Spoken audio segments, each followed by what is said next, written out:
Welcome to another episode of Chat GRC on the Blue-Lusional podcast, where myself, Devin, and Casey interview a new grassroots candidate every single week leading up to the midterm general election.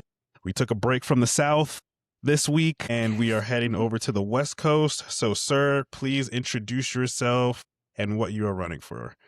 Absolutely. Casey, Devin, pleasure to be here. Thank you for having me.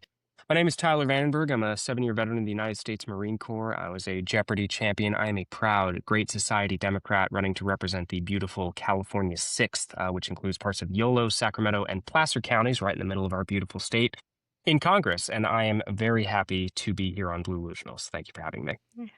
Thank you. YOLO. Wow. Yeah. See, these are things I love when we go over to California, because you couldn't tell. I would think there's like 500 districts in California. It's so big. Just over, well, a little more than 50 right now. But the thing is, we are always afflicted by an abundance of choice here. We've got, tons and tons of people in the governor's race. We've got all these congressional districts. We are a very large economy and population. We are a complicated place to govern, but I am proud to be a part of it. Yes, yeah, we're picking up on that. Yep. Yeah, a lot of people. Governor's race has us stressed out. And I think the numbers tell us hopefully we are past the risk threshold of 2 Republicans locking out the top. So I think we that would be great. Hopefully safe, which is good. But Chad Bianco and his mustache deserve to be consigned to retirement, and so we are going to make sure that happens one way or another this cycle. Right. Absolutely. And speaking of so many people running for governor, everybody wants to run nowadays. What inspired you to run in this election cycle? Well, thank you for the question. I mean, running for Congress, I think actually right now, running for federal office, especially as, a 31-year-old, all of 5 minutes out of the military to do it, is a little bit of an unusual choice. I get a lot of questions about, well, why didn't you run for state assembly? Why didn't you run for city council? Why didn't you do something, a little closer to home first? And my answer to that is simple, which is that the country is in trouble because of what's happening in Washington right now. We know, of course, that there's lots of individual states that are in lots of trouble, right, with the end of, say, the Voting Rights Act, right? We're seeing a lot of gerrymandering in the South, the return to a very kind of fractious and dark time in our history. It is very telling, I think, that a lot of those states were, or at least they're Republican governments, I should be clear, because many of those states are full of good, blue voters who want better things to happen for them as well. Yep. But their, wretched Republican governments seemed to all be ready to redraw the districts and to, consign the gains of the 1960s to history. And so here in California, we do not, fortunately, have those problems, but we do have the problem that Washington is in a state of crisis right now. And I know every politician says exactly that, Washington's in crisis, it doesn't work, but I think that's actually true this cycle. Yeah.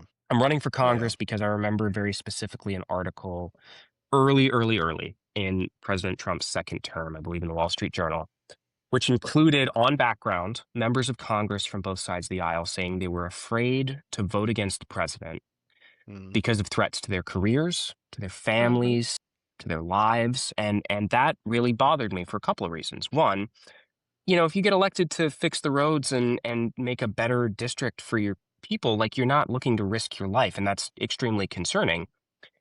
However, at the same time, the oath of a member of Congress is the same as an oath of an officer in the military, and I know that I took that seriously, and that many, many thousands of people I served alongside have historically and even today, been willing to risk their lives for it. And so if that is what it requires these days, then we need people who take it that seriously to step up and run. And that sounded like, the place where I could do the best to defend our democracy. So here we are.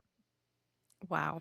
I gotta say, I'm intrigued with all the candidates that are service members, doctors, because you guys already took the oath. You took the oath to do no harm. You took an oath to uphold the Constitution. So it's like, no, you're going to go and handle business. That's right. Because you already have that baked into you. Yeah. You're not going to fuck around. Absolutely. Like, okay, they're ready. Yeah. And to your point, right? Like, the when we get people who come from backgrounds of public service, whether it's in uniform, whether it's their communities, right? Like, I firmly believe that we have to trust people based on their actions rather than their Mm-hmm. words. And, having a history of actions of standing up for people around us and fighting for our communities is super important, because we're only going to get one shot at defending our democracy. And having people who have that record is more important now than ever, I think. Yes. Yeah, I think I'm biased towards that, definitely. Yeah, at this point, yeah, Well, it it's works for me. very. Works for me. But I do like the point you made, which we don't hear that often, is that, a lot of politicians have said, to your point, they're afraid of running against Trump or Trump's policies because there is Yeah. blackmail involved, people's lives are at risk, and, politics isn't boring anymore. People's lives are at stake. And Yep. so who better to go and protect and serve our democracy than someone who protect and served our country? Well, yeah, Makes too I much couldn't sense. agree more. Yeah, the moment demands that we have fighters in Congress, and so here Yes. we are. Mhm. Yeah. Yes. So here, I want you to put on a teacher hat. Nobody knows how anything works. People don't know what incumbent means. Yep. They are just figuring out what closed primaries are, like literally yesterday. So Mhm. please tell the people, what does a congressperson do and how can he use the influence on a local level? Yeah, so your member of Congress is your direct conduit to the power of the federal United States government. The most important I thing like your that. congressman does is represent you. And a big reason that I got into this race is because my predecessor, first in our pre-Prop 50 non-redistricted district that I was running in before, and now since Prop 50, both my old opponent and myself are now running to represent the newly drawn district. One of my big objections to him is that he does not hold town halls, keeps his office door locked. It's very hard to get a hold of him, doesn't return That's emails, new. doesn't show up for his community. And to me, that is maybe the cardinal sin of being in Congress, right? There are many, many things wrong with the institution of Congress these days, which will require action and insight, and it will require representatives who are willing to do an honest day's work to fix our country and our democracy. But at base bottom, the most important thing about your congressman is that they are somebody you can get a hold of to fight for you. And that's a huge reason why I got into this, because we have to have that in Washington now at a time where people are hurting more than ever. Yeah. Can't be locking the doors. Exactly. We just can't be locking the That's doors. No, crazy. goodness no. I would have thought it was a crazy. violation of the law somehow, but listen, turns out members of Congress sometimes don't want to make laws that hurt them Right. personally. So, as a grassroots funded candidate, I have objections to that. And because I'm not bought and paid for, I get to say so as well. Yeah. We love that. We love Yeah. that. We do, because we've said we've all really in the past year and a half have really uncovered a lot of corruption and a lot of questionable parts of politics. We've witnessed that a lot of Congress people don't have local offices in their districts. Like, they should have an office, and like I realized mine doesn't. I said, "Where is the office?" There isn't one here. They So said, where fly are to you gonna Washington. go? Good luck. Yeah. Fly to Washington. And it's like, how is that legal? How can that happen? But it can. Yeah. Some of them lock their doors. Some of them have offices, but you can't even go inside. What Yep. is the They're just point? never Yep. there. It's all for show. It's just a Potemkin office here in the district, where they say they can show up, but you can't ever actually get a hold of them. So, Yeah. that's no way for anybody in Congress to act. I couldn't agree more. Yeah, no, there's no way to Yeah. be represented when you can't even go inside and talk to anyone. Well, we're awake now. Yeah, well, Mhm. that's the truth And they too. hate People that. are angrier than ever, and boy, it Mhm. turns out to be a bad time to be a do nothing in Congress, doesn't it? Yeah, you can't be a do nothing in Congress anymore. Everyone is paying No. attention. You got TMZ following you around now. Oh man, TMZ hey, following. listen, I saw what they did to Britney back in the day. I know how much power those folks can have. So let's not get on the wrong side of that stuff. Right. I'm saying I'm fine with it because they're asking the hard questions. Like, they, for some reason, got press badges and they're going into the press briefings and they're asking the questions. And you know what? Let them. Listen, what's Perez Hilton up Not to? mad at it. Let's get everybody in on the action. Right? Like, what are we doing these days? Yes, we need Andy Cohen. We need. That's I right. was just That's about to right. say, Andy, just said everyone there. Yes, all the messy journalists need to show up. But I love that you said.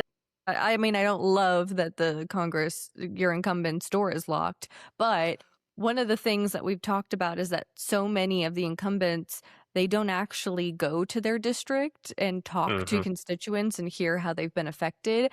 And Yep. California is a very big state, so we want to Yep. know locally how this administration has been affecting your community and how you're seeing them start to push back.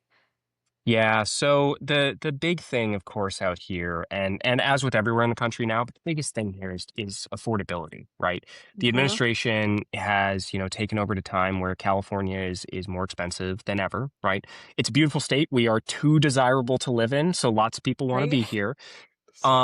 But the downside is that with a Republican administration that is extremely hostile to the state of California, it is very, very, very difficult to get the resources, not just that we need, but that Californians have already paid into the federal system with their taxes to Mhm. the federal government. It's very difficult to get anything back out to actually benefit Californians right now. So having an aggressive, robust congressional delegation to actually fight for our constituents is extremely important. We're going to need to get federal money together to do all kinds of things now to make life more affordable and safer for everybody in our communities. So, what that means to me is we absolutely have to secure Medicare for all. I look forward to signing on to the Medicare for Yes. All Act on day Mhm. one. Okay. We need to ensure that we are investing in homes that every generation can afford, right? The average age of a homeowner in the state of California, a first-time homeowner, is over 40 now. Oh my And God. it's just unaffordable in most of our state Wow. to buy a house. The And average. actually, the California Six includes some of the fastest growing areas in the state. Because while we're away from the coast, it's one of the last places where open farmland exists that's close to a major urban center where homes can actually still be built. So lots of folks are Mhm. moving up here because they want to hang on to that California dream that's been around for so long and is dying out these days because of lack of affordability out on the coast. So getting federal money to build more houses to make it affordable for every generation is going to be really important. We're going to need federal money to build out a green new grid, right? We have to invest in solar power, the cheapest form of energy in human history now, not Mhm. just because it's the right thing to do for our climate, but we can bring our power prices down. We need to ensure that we're laying new power lines so we're not burning the state down every single year. We got to protect Social Security. All of these things require federal action. They can't be done at the state level alone. And that's a huge part of why I'm running for Congress, because at the end of the day, we have to defend our democracy, but we have to make sure that California is more affordable and that good things happen for all Americans again to get their trust back in our government. Mhm. Ooh, that's good.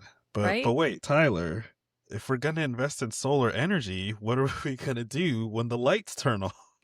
Oh, that's right. When the sun goes down and the power goes away. I heard this Yeah. one, right? My Brit is personal favorite Republican congressman comment on this is how is wind power going to work at night? And I just like, but wait a minute, hold on. You're like, Tyler, how is the wind power going to work when we're not near the coast and it's not as windy? That's right. That's right. There's famously no wind in Tornado Alley right in the middle of the country. No. His No. eyes. My goodness. My goodness. I mean, look, we know now that even being completely serious, because I can't think about this too long or I'm going to get depressed, but I know. the Right. we know now that the new green revolution, different from the one back in the 70s with agriculture, the green Mhm. energy revolution is well underway, right? We Mhm. Yeah. know it's happening, and the only question now is the United States going to move forward, or are we going to let the Republicans hold us in the past, right? We Yep. have Every to. year that goes by where the Chinese and our European allies and even the Canadians and all of these other countries are building lots and lots of renewable energy. Listen, it's not that we're Mhm. not building it here in the United States. It's a question of how quickly we can adapt. And Trump and Mhm. his coterie of Republicans who think it is sissy or wimpy to build, renewable energy in the country and want to hold us in the hydrocarbon past are making us less and less competitive as a country.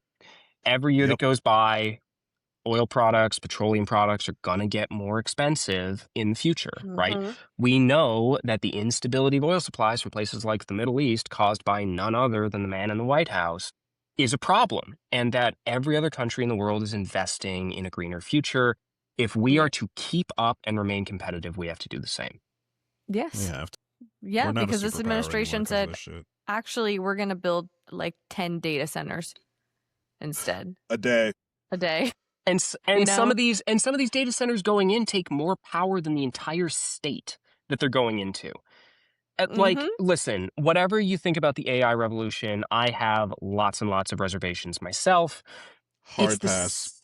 It is the simplest thing in the world to just mandate that we have to build appropriate levels of renewable energy to power these new centers. But of course, you know, in a corrupt administration like this one, lots of people get Yeah. paid off to look the other way. Oh, yeah. Correct. Mm-hmm. Yeah, a couple people on those council boards. Curious For how sure. that happens. Yeah. Yeah. Curious how Uh-huh. there's no fighting back when their own money is at play. Isn't Yeah. that crazy? That's Yeah, right. So wild. Very interesting, huh? So let's go over to civil rights a little bit because we were talking Let's about do the it. Voting Rights Act being stripped earlier. So how would you use legislation to fight for the civil rights of the marginalized? So that's, when it comes to the Voting Rights Act or the LGBTQIA plus community, Yep. etc. Yeah. I mean, listen, the open-endedness of the question, I think, is exactly where the American people are at right now. You know, Yep. these things were supposed to be secured. They were supposed to be parts of the past. And I have, been proud to say since the very beginning of this campaign, I like to call myself a Great Society Democrat.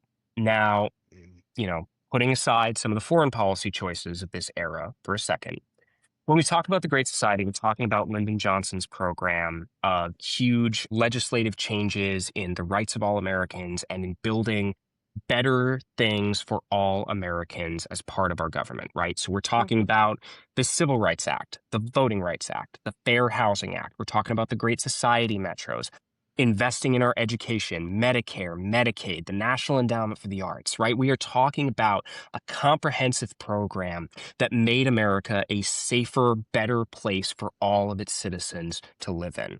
And to me, that legacy is something we ought to be proud to hold on our shoulders as Democrats and to carry it forward into a new era because we know that all of the fights of that era are coming forward to now. I talked about this a little bit earlier this week, and so I'm glad to, have a chance to platform it here. I believe that we have had, at the times of our greatest government intervention to protect civil rights, those were kind of the peaks of American society, right? The first Reconstruction after the Civil War and the Reconstruction Amendments, a halting amount of progress destroyed by the Compromise of 1877 and the rise of Jim Crow, then put down again, back in the box by the Civil Rights Revolution of the 1950s and 1960s, might consider that the second Reconstruction. I think we're going to need a third. And what that comes down to for me is we know now that Republican and, I mean, you hesitate to call them redeemers, but that's kind of the right term, right? This era of this kind of person that doesn't go away in American history, right? Who wants to stratify and segregate our society. We are going to have to find a way to legislatively deal with that, just as we did in the 60s, just as we did in the 1870s. And to me, the answer there is right in front of us. We know how to deal with this, and it has to be constitutional amendments. If we pass an act, we know the Supreme Court is going to just pull it apart and say it's anti-constitutional. So it's time to put it in the text of the Constitution. I got a big four. I think it's time for a new civil rights amendment, a voting rights amendment. Go. It's time to finally pass the Equal Rights Amendment. And it's time that we pass a privacy amendment as well, not just for the right to privacy online and not just for the right to privacy in, our communications and in our private lives, but also because the right to privacy is what protected Roe v. Wade for so many years, because the right to privacy is what protected marriage equality for so many years, right? And in a Supreme Court that is going to try to tear it apart and go back, we need to ensure that the actual text of the Constitution includes those provisions so they can never, ever pull them away from us again. Right. I'm sold. Sold. I'm sold. That's two. Now we just got to get Congress on board. Let's wrap it up. We're done. Right. We're done here. Right? That seems like an easy accomplishment if we went back to the House and the Senate. That's right. That's right. No filibuster problem. No filibuster, straight through. The none of your business amendment is coming at you. That's right. That's exactly right. Yeah, we're calling it the none your provisions. Yeah, incredible. The none your provision. It's going to be great. Like, that's exactly what it is. All of that stuff should be in the Constitution. And we talk about like closing up loopholes because we've said the entire time they've been able to sneakily get past this war in Iran. We've watched them use every loophole they could possibly make to not go through Congress, them sneaking things into reconciliation bills. Like, there's so many loopholes that need to be closed up. It's almost like, as much as so many people hate when I say this, I don't think this all needed to happen, but I think it happened for a reason, because not only did we pull the curtain back on corrupt politics, but we also realized just how many like loopholes there were, or how many like, we trust that you guys aren't going to do that with this bill, or we trust that you're not going to do that with the Constitution. We hope that there aren't like, you know, dictators that try to take over and go honor around system. this. That's right. Yeah, it turns out Scouts Honor was a bad policy with a vengeful Republican Party that was willing to strip rights from as many people as it took to stay permanently in power. Oh, No, man. I agree. We are going to have to actually impose both consequences and accountability, but also new structures of legislation and constitutional provisions that actually bind people and stop this from ever happening again. Yep. The point blank You period. answered We have that. to close up the loopholes. To your point, we need amendments in place. And what happened to the Voting Rights Act should have never happened. But we have a Supreme Court stacked in his favor that he and Bush handpicked. They're the same people that took away Roe v. Wade or dismantled Roe v. Wade. They're the same people that are going to dismantle the Voting Rights Act. And that should not be allowed to happen. It shouldn't have never been allowed to happen in the first place. So I fully agree that it needs to go all the way to the top. I'm with that. And I always have that question. I'm like, man, what should, I was like, what constitutional amendments would like work? You just answered the question, and we got to start here. It's got to be a Thank comprehensive package. We can't do any one of these on their own, because otherwise the progress will be incomplete. It's time to get them all together. We passed the Reconstruction Amendments as a package. We passed some stuff in the 20th century as packages. It's time to do it this way too. Yep, I agree. Absolutely. Ooh, yeah, I want that. Notes. Yeah, right. But we know another thing that has been an ongoing issue in California is that ever since day one, Trump had his sights set on every bad thing he could do in the state of California. And number one was sending ICE agents and Border Patrol agents to wreak havoc on all major cities. And that has not stopped. It's just not been as heavily reported on lately. So when you're elected, would you sign off on any legislation bringing an immediate halt to what this administration's been able to do with ICE and Border Patrol? Yeah, the simplest way to stop what ICE is doing is to stop ICE from existing. The simple answer for me is we are going to have to abolish and prosecute ICE top to bottom. You know, I like to say something to folks on the campaign trail, which is if you go and watch an old Western movie, right? The guys who ride into town with masks over their faces and no badges on their chests, are they the good guys or are they the opposite of the sheriff's posse, right? The simple fact of the matter is we have, from the very earliest days of this country, very basic precepts about the legal rights of citizens and how law enforcement should be done, right? Even in, you know, the cop shows and the FBI shows up, it's not, you know, they kick your door in, arrest you, and then tell you what's going on. It's FBI, open up, here's a warrant, now we arrest you, right? To me, the thing is about ICE that they have gone beyond the bounds of all propriety and everything that characterizes law enforcement and good governance in a democracy. They've killed American citizens. They are constantly grabbing people without warrants or justification. We know that they are working on the grounds of racial profiling, which is a violation of the rights of anybody on American soil. We know that they will never stop this until they are brought to heel, which is why legal consequences and actual enforcement of the text of American law on the people who have been breaking it while pretending to act in the interests of the American people has to be swift and sure, because justice delayed is justice denied. And we have to bring about a world in which our immigration agents, listen, borders exist and there are laws on the books, but it's an administrative process. Our immigration agents should carry nothing more lethal than a clipboard. There was a time where they didn't run around with rifles on the street. There was a time where they didn't, kit themselves up in body armor pretending to be G.I. Joe. And it is time that we return to an America where the administrative process of immigration is both something that is much more accessible and way less brutal for American citizens and immigrants alike.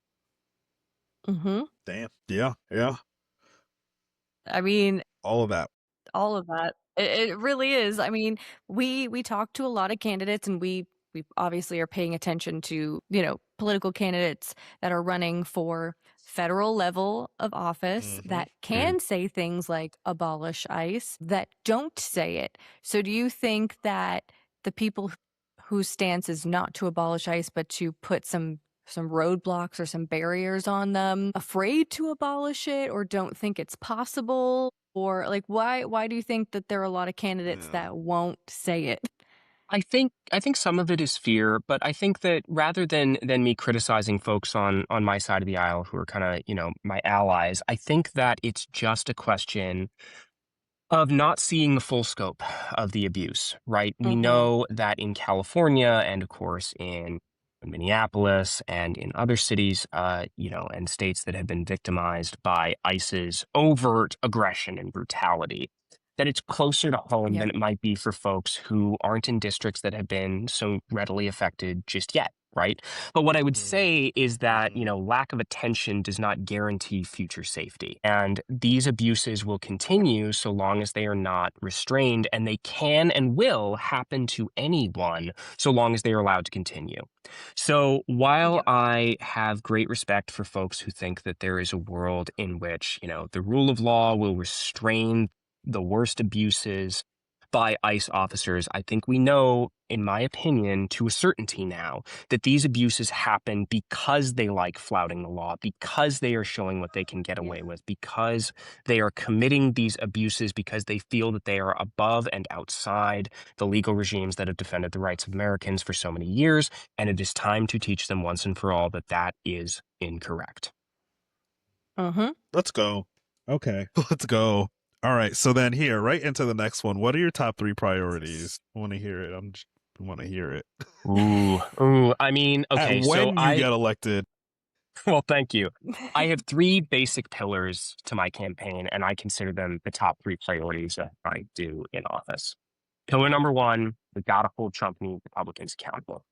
We have to use the full power of Congress, impeachment, investigation, subpoena, even arrest, which Congress hasn't used in about 100 years, but we can bring back, because some of these people are going to have to wear orange jumpsuits for the rest of their lives. They just are. The abuses are too great. The violations of American and international law are too great. We are going to have to impose consequences. However, I also know that it is not enough just to go to the voters and say we're going to fight with the Republicans all the time. It's incredibly important for our democracy, but we also have to build a better future. We have to rebuild our great society. And what that means to me is Medicare for all, homes every generation can afford, a green new grid, we're securing Social Security, investing in our rails as well as our roads, making sure that our education is fully funded, et cetera. And third and last, we have to ensure that America is a safe place for everybody in our communities. That means our immigrant neighbors by breaking up and by abolishing and prosecuting ICE. We also have to ensure that everyone in our LGBTQ plus communities feels protected and safe and welcome. That includes our trans kids and trans adults. We know that Republicans draw the line of who counts as a person and who doesn't because they like to pull that line inwards and inwards and inwards, which is why we have to fight for the dignity of everybody. Additionally, on that front, we have to ensure that people of all faiths, colors, creeds, and backgrounds are protected under these new constitutional amendments we talked about. And we need to ensure, unbelievably in the year 2026, that the rights of women to vote and to privacy in their health care are guarded as well. All of these require congressional action, and we are going to have to walk and chew gum like never before because we have to do all of them at the same time. Right. Yes. It's going to be, I mean, we talk about this weekly, that we were like, when you guys win back the House and the Senate, I feel like every day is just going to be like, you guys are going to have to huddle up by a whiteboard and there's going to be lines everywhere. and We're drawings gonna get and John Madden in circles. there to draw The big yarn. arrows on. That's right. That's Yes. right. It's gonna be like All right, you're gonna football go. today. This is what the oversight committee is doing. This is what I'm like at I home just chewing tape by watching C-SPAN in my off hours. Yeah, incredible. Let's do it. Yes. Let's do it. You're just gonna be sleeping there probably for the first couple months. Uh-huh. You know? Please no, I don't think those buildings Still are air fed in conditioned there. very well. I don't know about that in the DC summer. Oh, you know it Right. stinks with the old fossils in there. Yeah, it's gonna. You Yeah. know, getting John C. Calhoun's old office, it smells crazy in there. Like, it is not. Yeah, my- it's just some stale air. Yeah. Yeah, I mean, that should just be a no-brainer, especially Medicaid, Medicare. That needs to be such a top priority because, I mean, thousands of people are going to lose their lives, Yeah. hundreds of thousands, Yeah. if not how long this goes on. Yeah, I right know here in our own everybody. district. I know everybody wants the Medicare for all right now, this very second, in this singular election cycle. Mhm. But, I do think we will make progress a little quicker than expected Yeah. with the fact that we are getting progressives elected that all have that same mindset. Yeah. So I think we'll be able to get there eventually. I just don't think we're going to get it like day one because I think a lot of people think it's going to happen day one. Well, what I say to all of this is that sometimes people ask me about, how quickly can we get there? How's it going to look? And what I would say actually to this specifically is it's such a priority, not just because it's the right thing to do, not just because it will cover all Americans better, and not just because it will bring our costs down unbelievably. We spend more than any industrialized country on healthcare in America by a lot per person, and we can bring it down with a single payer system. But also because I believe, I think we have all the evidence to know now, there's no going back to what we had before either. The Affordable Care Act, Obamacare, was a great victory. It did a lot of good for the time where it was allowed to live. But the Republicans chipping away at it, sabotaging it, and then finally, putting it in the ground, I would say, with the Big Beautiful Bill Act, means that there is no such thing as just going back to the ACA. There's no restoring the three-legged stool of, subsidies and the mandate and individual premiums. There just isn't, right? Like there's no going back. And because there is no going back, that demands that we build something better going forward. Here in the California 6's greater area, it's not actually in district, but it's right next to district. The UC Davis Medical Center, which is one of the largest hospitals in the state of California, if I remember correctly, is slated to close because of the cuts implicit in the Big Beautiful Bill Act, right? This was not a danger that we had before. Republican policies made it that way. The UC Davis Medical Center is the only level 1 trauma center for either adults or children between Oakland and Salt Lake City. We are just going to lose the ability to do top-level trauma surgery in much of Central California because of what the Republicans did. Rescuing our healthcare system and building something new is an urgent priority. We have to do it because we have no other choice. Yeah. Yes. It is life or death. Yeah, literally life or death. And the death is rolling in. Mm-hmm. Yep. Mm-hmm. The death is happening already. I remember the very day after they got that thing passed, I forget where it was, Rural Hospital, Nebraska, already forecast themselves to close their doors after Big Beautiful Bill cuts. I said, guys, instant closure. This is not going to be after a midterms thing. We're going to feel it now. Or feel it now. And then turns out billing cycles work in quarters, not in 2 years from now when we can blame it on the Democrats. Yeah. Yes. Yeah. Yes. That's what we were saying. That's not how they forecast. Yes. But in order for all of this to happen, people have to go out and vote. Correct. And I don't know if you're looking at the exit polls, but turnout's getting better each primary, I feel like, but there's still a lot of Democrats who are staying home and not voting. Yeah. So what would you say to somebody in your district that's a bit checked out, not feeling like voting matters anymore? You're going to get a chance to vote for a better America this June 2nd. I know we say that every election cycle, but again, actions speak louder than words. I've been in this race for 10 months. I've been at this a long time now, 11 months almost now, my goodness. Running to build a better, safer America for everyone, and I have never, ever been anything less than consistent on what my priorities are or how I intend to get there. The simple fact of the matter is that Washington has done a bad job my entire life at being responsive to the needs of American citizens. I get it that people are like, well, why vote? It doesn't matter. You know, they talk big and then they go to Washington and they never do anything. Like that is a real complaint. We know that voter turnout, especially in midterms, especially in primaries for midterms, is incredibly low because people kind of assume that it's not going to make a difference. I am here to say if it was ever going to make a difference, the time is now, especially in a state like California where we have vote by mail, especially in a time where our country and our democracy are actually at risk, right? I think it is very hard for anybody to deny that this is a worse crisis for our democracy than any time in our living memories. Now is when it counts, because it may not count the next time around if we get this one wrong. Yes. I mean, just look at the race for governor, guys. Like California, you came close to having 2 Republican options. Well, because the fortunately, top 2, no matter which party. Yeah. Fortunately, too close we for had comfort. some. That's right. Fortunately, we had some grown-up conversations, I think, among voters and among politicians in this state, and we ended up in a better scenario now. But it was a little scary there for a while, I admit. A little scary there for a while. So that's why everybody needs to go out and they need to vote, because you might think, well, yeah, California's blue. It's blue. It's so blue. It's totally fine. I'm a Democrat. I don't have to go out and vote because it's blue. Yeah, Now California, take a deep breath. Right. Yeah. It's We blue cannot because our sit in voters that. show We up for us. cannot.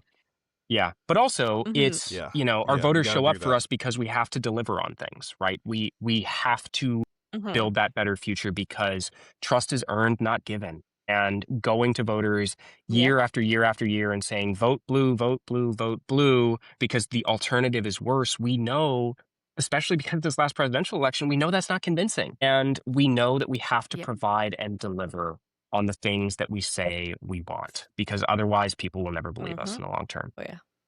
True. That is all fact. All right. We are at the funish portion. Not funish. Totally Okay, fun. let's do it. Let's do it. Portion. Totally fun. All right, I'm interested on this one. So, if you are running for president, who's your dream VP, living or dead? Okay. I think that my answer to this one, I want to be very clear about the generation I am talking about here, so it doesn't get clipped wrong. I think my choice would be RFK Sr., not Jr. Got nothing good to say about that His guy. dad. Okay.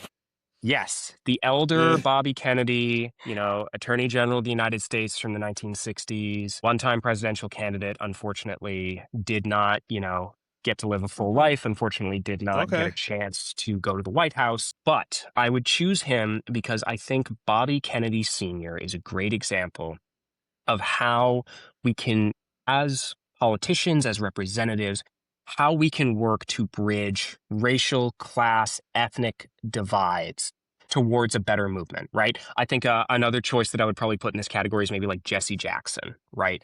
Because folks like this are great examples that a better America is possible, right? Building a coalition where everyone in America is equal under the law and has the rights connoted to every American citizen.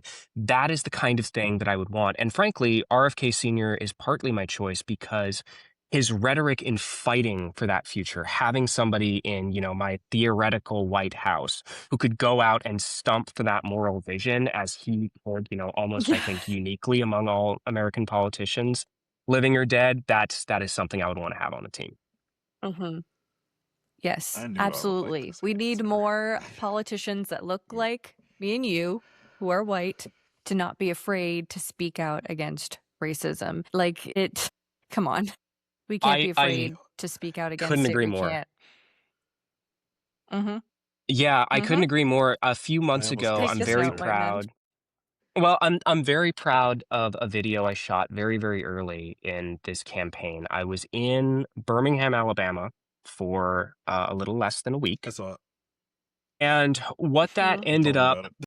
yes, I will say it for the people at home then. I was in Birmingham and I went down to the Civil Rights Museum, which for those at home who are not familiar is immediately across the street from the church that was bombed by white supremacists at the very early days of the Civil Rights Movement. And also catty corner across the street from the park where dogs and fire hoses were used on marchers and protesters. And I shot a video there of something that I truly believe, which is there was a time in this country where we used federal agents as the worst nightmare of the Klan, of white supremacists, of neo-Nazis, and I intend to bring that era back because those people, the people who would take us back into a racially segregated past only understand force. And it is time that we bring back a federal government that fights for the rights of everyone as hard as possible. Tyler. It is so easy to speak out. Pretty simple. Now it's time for action. Yes, and then and then there needs to be action behind it. It's not all just words, and people have to trust that is what, when they vote for you, that is what they're going to get. And so that's what campaigning is all about. And when people vote for you, then you're going to get into office, and all of those things should be implemented in action. And your constituents will hold you accountable like we will hold our own representatives accountable. That is how it should work. That's how it should work. And when we hold our representatives accountable, we're not going to throw them in the trash because they pissed us off in their first 17 days. My God. Listen, I'm sure I will make some enemies by policymaking, but trust is earned, not given, right? Like we are going to have to build that better future, and people are going to need to see it before I can say, look at all the things that I did for you, because doing the things first is the important part of that sentence. Yes. Right. Yes. People right now we're still in the learning phase. Like we talked about earlier, people still don't know what a congressperson does. And so if they see you vote for a bill and, media says that it's this terrible bill, and they're like, well, why would Tyler vote for that? He's the most terrible person, but they didn't actually read it and see what was in it. Or they see you talking to a Republican and they're like, how dare he resign speak to a Republican in Congress and co-sponsor a bill with it, but the bill is great and it's for Medicare. And they're like, what's bipartisanship? Yeah. So that's where I fear the next where history 101 is gonna have to transform a little bit. Even after we win back the House and the Senate, we're gonna have to dive a little bit deeper. We're gonna have to go to AP history. Yeah. But I'm also excited to hear your answer for this question. It's a would you rather of terribleness. So I'm so sorry. So if you had to be Trump's handler on an international trip, would you rather be his handler on a trip to China or Iran? I think I'm going to have to say Iran on this one, partly because, to get serious for a second, we really need to stop bombing that country. And having any hand in doing that and ending this illegal and unjustifiable war that Trump has launched, I think would be, if I ever had to be around him for any reason, I think that would be probably my choice. Not to say that there aren't contentious issues currently occurring with the Chinese, but listen, I have spoken on the record about the Xi-Trump summit just recently. And I think that, for all his rhetoric about being president deals, Trump gets pretty ruthlessly taken advantage of every time he deals with the Chinese. Largely because he has made us...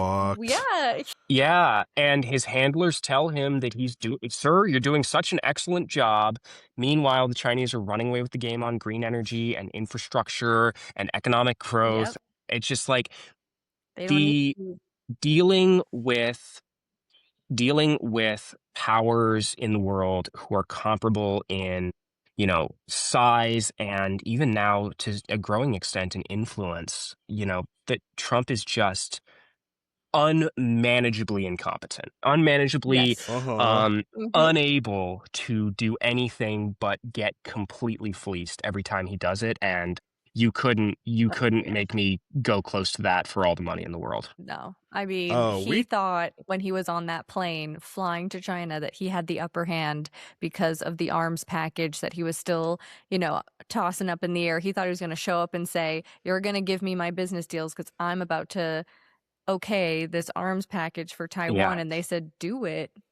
Go Taiwan, you're not getting yourself. You're not getting it. You're not getting. And to get a little foreign policy oriented here for a second, the United States' Yeah. relationship with China is probably the most important bilateral relationship in the Yep. world right now. You know, Absolutely. back in the Yep. 80s and before, it was the US and the Soviet Union. Now it's the United States and China. And it is a relationship that is incredibly fraught with cultural differences and even misunderstandings. It has required enormously Mhm. careful management. The negotiations happen in a very scripted way. You know, the one China policy, Yep. Yep. subsequent joint communiques, like all of this history requires the one thing that Trump and his people are systemically allergic to, which is expertise and know-how and Yeah. consistent diplomatic, resolve and a significant amount of just subject matter experts being around to tell you what's going on and showing up and saying, I'm a good deal Mhm. maker. I know what I'm going to do here because I'm good at deals. From a guy who's been bankrupt, I think half a dozen times, is just not the way So to many times. manage this contentious No, yeah. relationship. It just can't possibly be the right answer. Yeah. It's not going It, good. It's not going good. no, like the best thing that they probably did on that trip is leave JD Vance at home because he Oh, he would would have have made it definitely worse. made that much worse because he Way just worse. Oh Made has it my worse god. with the it's like a mission of Ukrainians. his. Right. Yeah. Yeah, He oh shows yeah. up and just Just cannot help but throw wrenches in the works of diplomatic stuff. The US Chinese kind of rivalry is sometimes referred to get off, into the weeds a little bit for a second, as a Thucydidean rivalry, right? And what this comes from is way back in Mhm. history, the Greek historian Thucydides wrote about the rivalry between an established power and a rising power and how that dynamic Mhm. can lead to war. And we know that historically, lots and lots of these cases all throughout history lead to warfare. And I gotta tell you, we had a First World War and a Second World War, and a shooting war between the United States and China would Mhm. qualify for the third. It is the most dangerous international possibility in international Absolutely. relations right now. And managing that requires something a little bit better Yeah. than a sundowning game show host. I'm sorry, it just does. Absolutely. Yeah. Yep. Yeah. I know he's asking where Joe and Barack at because this is Yeah. crazy. And I Yeah. miss him. I It's miss him. That. I did no. not have this many gray hairs. I So didn't many have this gray. many Yeah, That's so gray. right. many gray That's hairs. right. That's right. Yeah. It's gonna be a rough 30s. I do want to hear this one because we have it planned out in our heads that once everybody wins, we're going to go on a world national tour. Mhm. So where are we going to go with you? What is your hidden gem in California? My hidden gem is my own district. The area in and around Sacramento is extremely underrated. California has lots of beautiful Sacramento. beaches. We have mountains. We have, every kind of climate under the sun. If you want to drive from, Yeah. 6 feet of snow down to, sunny beach in 3 hours, you can do it. Yeah. And well, maybe more like four, but who's counting with the speed? The point is that the middle of our state, the Sacramento area, is one of the most diverse and beautiful parts of our state. And we kind of get thought of as just, a place where the state capital is and where the government is, but there's so much more. We have huge communities from all over the globe. We look like the kind of America that I am looking forward to defending and building more of. And I would highly recommend if anybody wants to swing through, call me up. My door will be open. That is my commitment as a congressman, and I would be happy to tell anybody what to see in my beautiful district. So that would be my choice. Yeah. Yeah, his And door that's what will a congressperson does, provide yes. resources. Resources, That's his right. door will be That's right. unlocked. Don't you worry. That's right. Hey, that I means he's love it. doing his job. I love it. Yep, door unlocked. Come right on in. Mhm. I'll let Open you door know. policy. Yeah. Let's talk about policy. That's right. Yes, Pun that. intended. Yes. Well, Tyler, before we end, we want to give you a chance to let everybody know your website, your socials, so that people can follow along. And also, this is really big. When is the primary? This is very important. Absolutely. So I'll start with that little piece of information up front. My primary is in 12 days. The June second primary in the state of California is happening all over the ballot. It is happening way up top in the governor's race. It's happening way down to the Board of Equalization and the insurance commissioner. Like, we have a big decision to make here, California, and I am running as a proud Great Society Democrat to make things better and safer and more affordable for everybody in my district. And if that sounds like the kind of vision that you want from your California, with Medicare for all, with breaking up and holding ICE accountable, with building a new grid, with all the other things we've discussed on the podcast today, then I humbly ask, if you live in the California 6, for your support on your ballot this June 2nd. If you have more questions, if you want to just tell me I'm doing a bad job on the internet, you can find me at www.tv4ca.com. So TV, the letters TV, the number 4ca.com. And I am at TV, the number 4ca on all social media except on Twitter. Don't hang out on Twitter. There's a bunch of Nazis there. It doesn't deserve your support. It's a scary time over there. Lots of That's right. scariness. That's Jump right. scares. That's right. Just stay away from there. That's stay right. away from there. Yes. And guys, when it comes out, early voting will have started. Go vote early. And like Tyler said, there's a lot on that ballot. Okay. We just saw what happened in Georgia. Some people didn't realize just how many people they'd be voting for. And some things are nonpartisan, so just make sure before you go, if you go to like Vote 411, you can actually see your ballot before you go and vote and look it over and get some more information on the candidates like Tyler, but also the ones who are nonpartisan, so you can kind of see what their background is. And that way you're not standing at the poll going, ooh, I don't know who to vote for. This isn't helpful. So please do that. Check your voter registration. And like we say, the last thing that you should do is drive to the poll and leave without voting. Worst case scenario, if anything happens, get a provisional ballot. And if you see anything suspicious, go ahead and call the polling county office, call your representatives. We know how this is going to go, but don't let them have it easy. That's right. And one final thing that I'll say here, just while I have the platform, down ballot races in my district for other good people that you should support who are fighting for a better future. Sean Frame, State Senate District 6, Neva Parker, State Assembly District 5, and Amy Slavensky, State Assembly District 7. They're all running to unseat really wretched Republicans. They absolutely deserve your support. And if you do one thing, vote D on the way down if you live in District 6, because we surely need all of those people to help us build that better future. Yes. You heard Tyler. Show up, vote. No ego. Vote informed. Go informed. Let's go. And we can't wait to see it. I'm already jazzed up. I'm already jazzed up. I'm really excited to see how this primary turns out. We know that you're super busy, we are so living out here on the pod. Yeah. I know. Yes, just living out, literally. I've never cared so much about every state's primary than I ever have in my life. Yep. Like, all of our friends now, like, we care about you guys. So we like the other night for Georgia and Kentucky, like, we had so many friends and grassroots candidates running that were just like glued to our phones. And that's how it's just going to be. And that's fine with me, because we've been very happy seeing how many grassroots candidates are winning their primaries and are going to be on the ballot in the general election. Like, that's crazy to me, because that's just you guys are not something that it's happening. Has happened a lot in the past. So progressive grassroots candidates are definitely making a lot of headway.